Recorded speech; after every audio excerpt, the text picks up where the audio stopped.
Dans le nord-est du Bénin, plus précisément à Titingou, se retrouve un homme capable de communiquer avec les animaux, de tisser un lien étroit avec eux. Cet homme s'est confié pour mission, sauver tout animal qui est en danger, peu importe qu'il soit domestique ou sauvage. De Gaulle Panda, c'est le nom de ce passionné défenseur et sauveur d'animaux. Chez De Gaulle Panda, on retrouve un tas d'animaux de tout genre. Des reptiles aux oiseaux, tous sont des animaux sauvés et qui ont aujourd'hui pour refuge la maison de Gaulle Panda. L'harmonie règne dans la maison, tous les animaux vivent ensemble et coopèrent sans se faire du mal. Pour De Gaulle Panda, les reptiles ne sont pas de nature agressive, mais sont en position défensive. Écoutons ensemble ses explications. Là, je vous présente un nouveau cobra.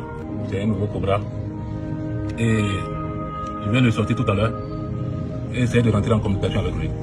Bon, c'est un cobra, c'est pas moi qui l'ai attrapé. C'est d'autres personnes qui l'ont canalisé et qui m'ont appelé. Là, il y a un second cobra. Tu peux approcher la caméra. Vous voyez, il y a un second cobra ici, un cobra affamé, que nous allons nourrir et relâcher. Et là, c'est...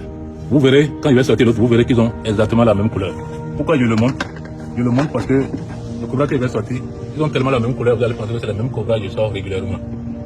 Simplement, c'est des cobras d'eau, qu'on appelle les cobras Nadia annulata. C'est ça. Et ils sont très utiles pour l'écosystème.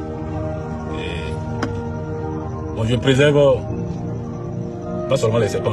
Vous voyez souvent mes vidéos, je préserve presque tous les animaux en voie de disparition. Mais je parle souvent des serpents parce que les serpents, malheureusement, sont victimes de la discrimination. Et on pense que les serpents sont dangereux, ça mord en désordre, mais c'est pas comme ça fonctionne. Nous allons voir ça tout à l'heure.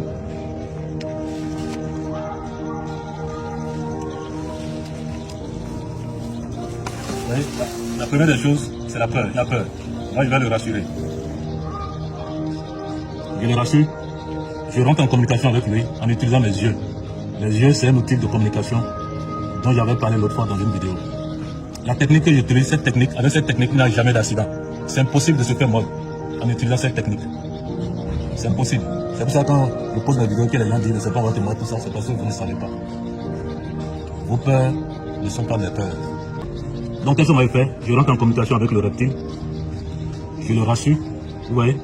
Le reptile qui avait peur, maintenant il est rassuré, je le rassure. Comme ça il sait que je suis son sauveur.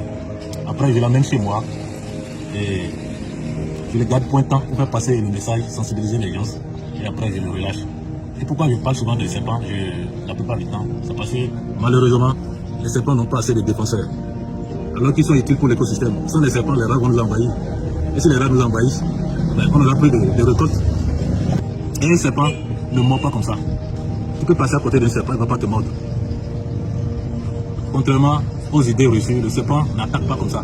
Le serpent va t'attaquer seulement s'il se sent menacé.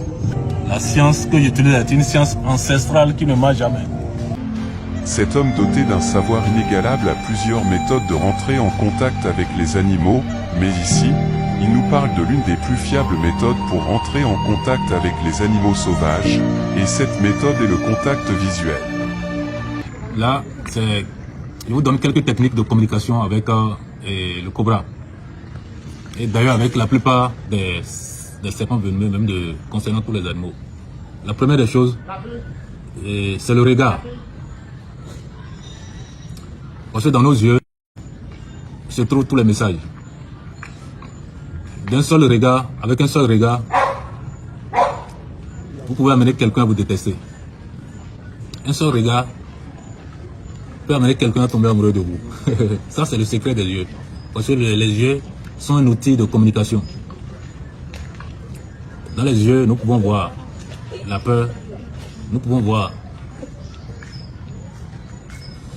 la compassion, nous pouvons voir l'amour dans les yeux. Et quand on laisse un animal lire dans vos yeux, cet animal voit ce que vous avez au fond de vous.